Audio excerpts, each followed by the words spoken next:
Complexity and perfection are the twin enemies of execution. My friends, we don't have to be perfect. In fact, we just have to cut our losses and let our gains, let our profits run. How do we do that? We do that with the three-wave trading advantage. That's the name of my latest book. All the Patreon members have already received it. If for some reason you're a Patreon member and you didn't get the email, all you got to do is email me at the Patreon page or just directly cw@chartingwealth.com, and I'll make sure to get it out to you. If you want a copy of the book, I know so many of you, thousands of you bought my first book.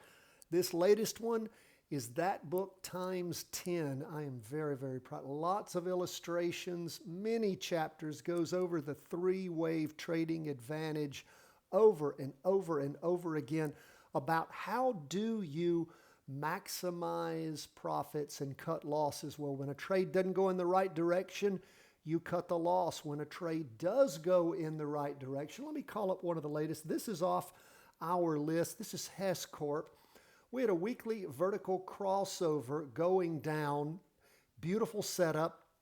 Interim high that you see here on November the 25th. We then had the buy-in point back on the 2nd of December. Actually, we got in that Friday before. You can see it right here. And of course, we always plug in the absolute worst time that you can get in just to show you how well things work. You can see where things popped up a little bit and then rolled over and headed down, got close to cutting us out of the trade, but it did not. And then, of course, sped up in that down move. We captured one-time ATR within just a few days. That is when we sold the first half of the trade, and we let the second half ride to capture another down movement. Altogether, it was 6.82%, $9.60 in that down trade. And again, we were shorting the stock in this. We were tracking it. It took from Friday, the 6th of December, to our sellout point on the afternoon of Wednesday, the 18th. And again, you can find these kinds of setups over and over and over again in the charts if you just look for them, if you just practice them, and if you, of course, practice trade them. We're not a stock calling service. We're an education firm. I want you to practice with us and learn how these things work. Now, we've talked about over the last week how the S&P has been trundling down. Today was a big up day for both the S&P and the NASDAQ 100. One thing we told you about is we did not have an interim high with any kind of volume to speak of. We had a lot of volume in the breakdown, but nothing to really sustain that. Why? Because we didn't have any average volume or above average volume to, again, hold that position. So you shouldn't be surprised when you see a day where things jump up like they did. Again, no volume here in the jump up.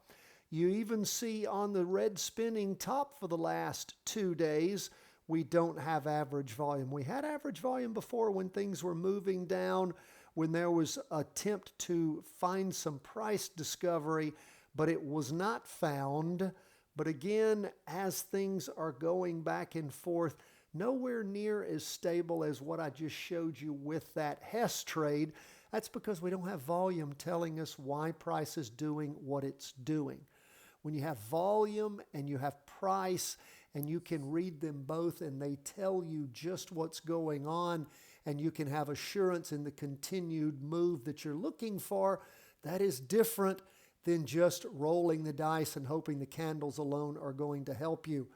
They many times will not do so. So the market popped up in the morning, a little further up in the afternoon. No recovery here. We're still in a confirmed downtrend on the weekly chart. Now, again, not a lot of volume to back that up, but we did have a lot of volume in that initial price seeking and the floundering of price going into the third week. But we will keep an eye on things as they move up. You know, we had a few days where things moved up on the half-day chart and then fell off again. We haven't crossed the weekly vertical cross. We haven't crossed the weekly trend line yet. So we're still below it on both the half-day and the 2-day. What about the NASDAQ 100? We don't even have the ability yet to really draw much of a downtrend. I mean, we could try to attach the downtrend to the other, but what does that do for us? I mean, that's not even a red down candle there. It's a doji. So we're going to watch and see how this next week sets up as we move into it. If we open lower this next week and things continue to move down, might allow us to then draw a trend line. We're not going to do one at this point. Again, you can see on this trend line where things couldn't break through on the half day up through the 26th of December, then down strong until this morning on the 3rd of January and popping up some for the day. What about bonds? Bonds down today, 0.32%. Bonds have been flagging. They've literally just been sitting here beating themselves sideways for the last many, many days. You can see this reflected on the 2-day chart. You can see it here on the weekly chart over the last 2 weeks. We go back 3 weeks, got close to where it is now. You can see right here on the half-day chart at the bottom of the screen in the middle, and then dropped again and has pretty much stayed around there for all the rest of this time. Don't know what bonds are going to do. We're going to see, of course, as we move into January, as we get closer to the inauguration, what is going on. A lot of the bad birds have been coming home to roost. All this stuff in an election year when the current executive is in charge, you have the current administration, they do everything they can to have just the good news preached. And in fact, I felt like this year it was worse than ever. But now that that administration's going out, we're starting to hear more and more bad news. What does that portend for the bonds? What does that portend for stocks? I don't know. We're just going to have to wait and see. Right now, we don't have anything triggering us one way or the other. So you keep your powder dry. And again, we wait for the markets to tell us what to do. Let's look at gold. Gold down again. We've talked about classic rollover happened back on the interim high with average to above average volume on the 28th of October. Rollover on the 4th. We took our one-time ATR profit out of that down move, and then things have just been sliding sideways and down since then. Not very much down, but down. We had that one up week that sort of died on the vine. You can see it right here on the half day, right around Christmas time, popped up for what's that, 3.5 days, and then died. Then tried moving up earlier this week on Thursday, and then rolling back over on Friday. So gold going nowhere right now. Lastly, Bitcoin up 0.93%. Second day of some up movement. Of course, the markets, the ETF market, stock market was closed for New Year's Day on Wednesday. But what happened to Bitcoin during that time period we showed you yesterday?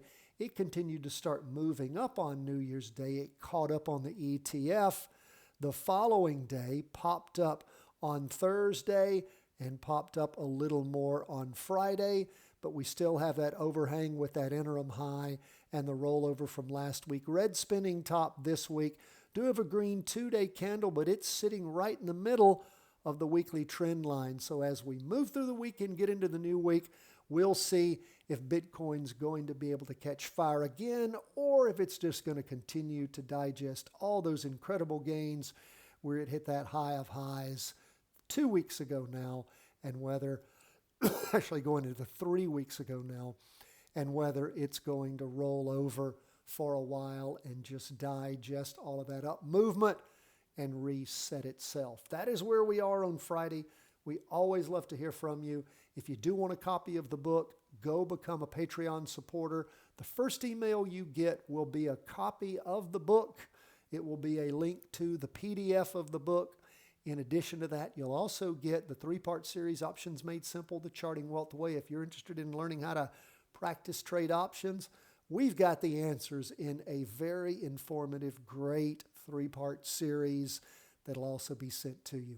We appreciate everyone who helps and underwrites the cost of the channel. God bless, my friends. All the best from the whole team at Charting Wealth World Headquarters.